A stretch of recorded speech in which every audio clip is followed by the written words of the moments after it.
அஸ்ஸலாமு அலைக்கும் வரஹ்மத்துல்லாஹி வபரகாத்துஹு. இறைவனின் சாந்தியும் சமாதானமும் நம் அனைவர்கள் மீதும் உண்டாவதாக. உங்கள் டிஎன் டிரைவர் இப்ராஹிம்.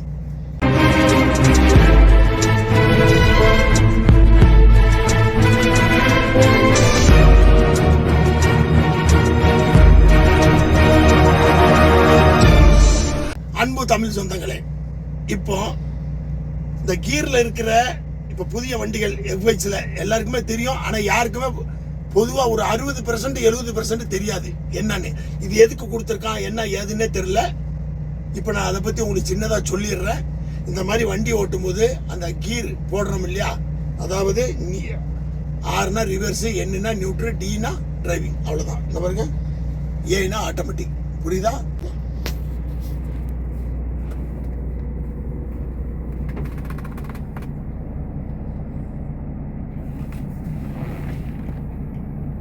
கீர் ஆறு, ரிவர்ஸு, நியூட்ரு, ஏ, எம், மேனுவல். ஆட்டோமேட்டிக் போட்டால் அது போய்கிட்டே இருக்கும். லோடில் அப்படி ஓட்டக்கூடாது. ஓகே, எல்லாரும் சொல்லுவான் ஓட்டலான்னு. ஓட்டக்கூடாது. சீக்கிரமாக கிளச் பிளேட் அடி வாங்கிடும். அது இஷ்டத்துக்கு தான் போகும், அது இஷ்டத்துக்கு தான் குறையும். அப்போ கிளச் பிளேட் என்ன ஆகும்? அது எம்டிக்கு. ஓகே, இது நியூட்ரு, இது ரிவர்ஸ். ஓகே, இங்கே பாருங்க, இந்த மோடு இருக்குது பார்த்தீங்கன்னா, இந்த மோடு நல்லா பார்த்துக்கிறீங்க. 1 2 3 3 தடவை ப்ரெஸ் பண்ணியிருக்கேன். சரியா? இப்போ நான் 3 தடவை ப்ரெஸ் பண்ணிடுறேன். இங்கே பார்த்துட்டீங்களா?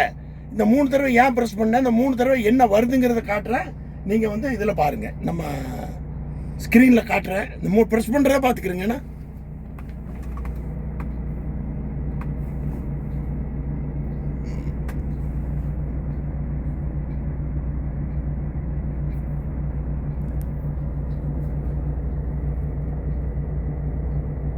இந்த வண்டி படம் இருக்கா, இந்த வண்டி படம் இருக்கா, நல்லா பார்த்துக்கிறீங்க. ஏன்னா இப்போ அதே மாதிரி நான் ப்ரெஸ் பண்ணுறேன், நல்லா பாருங்க.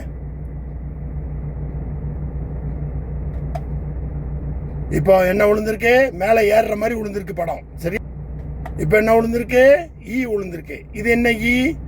அப்போ இது என்ன ஸ்ட்ரைட்டாக விழுந்திருக்கு? அப்போ இது என்ன வந்து ஏத்தத்தில் ஏறுற மாதிரி இருக்கு.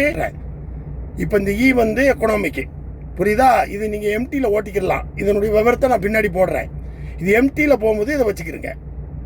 இன்ஜின் கரெக்டாக இருக்கும், அதுக்கு தகுந்த டீசல் போகும். புரியுதா? அதுக்கு தகுந்த வைப்ரேட்டிங் இருக்கும். இதை பார்த்தீங்களா? இது வண்டி லோடில் நார்மல் போகிறதுக்கு. நார்மலாக போகும்போது அந்த லோடுக்கு தகுந்த இன்ஜின் சவுண்டு டீசல் போகும். புரியுதா? அது ஒரு விளக்கம் சொல்லலாம், நிறைய இருக்குது. சாதாரணமாக நீங்கள் புரிஞ்சுக்கிறீங்க. இப்போ அதே பட்டன் 3வது நினைக்கிறேன். இதை பார்த்தீங்களா? ஸ்பீடு பிரேக் மாதிரி மேலே போட்டு வண்டி ஏறுற மாதிரி கொடுத்துருக்காங்க. பற்றியெல்லாம் எதுக்கு தெரியுமா? நீங்கள் ரன்னிங்கில் இங்கே பாருங்க, இப்போ நான் காட்டுறேன். இந்த இப்படி நார்மலாக போய்கிட்டு இருக்கு உங்கள் வண்டி. சின்ன ஏத்தம் இல்லை, ஒரு நல்ல பெரிய ஏத்தம் கிடைக்குதுன்னு வைங்க. அப்படியே ஒரு பட்டன் நெச்சு விடுங்க, இன்ஜின் சவுண்டு, டீசலு எல்லாம் அதுக்கு தந்து கரெக்டாக போகும். பார்த்தீங்களா? ஏத்தம்.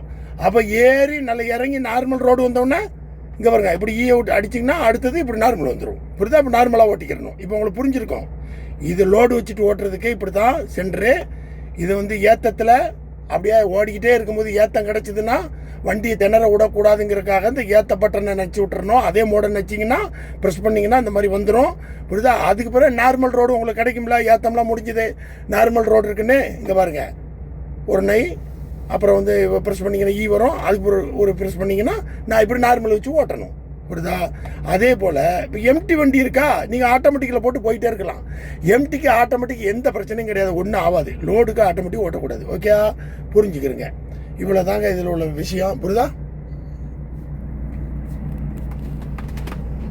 இப்போ உங்களுக்கு தெளிவாக தெரிஞ்சிருக்கோம் நான் சொன்னது. புரியுதா? வேற ஏதாவது இதில் உங்களுக்கு டவுட் இருந்தால் கேளுங்க, நான் கண்டிப்பாக போடுறேன். புரியுதா?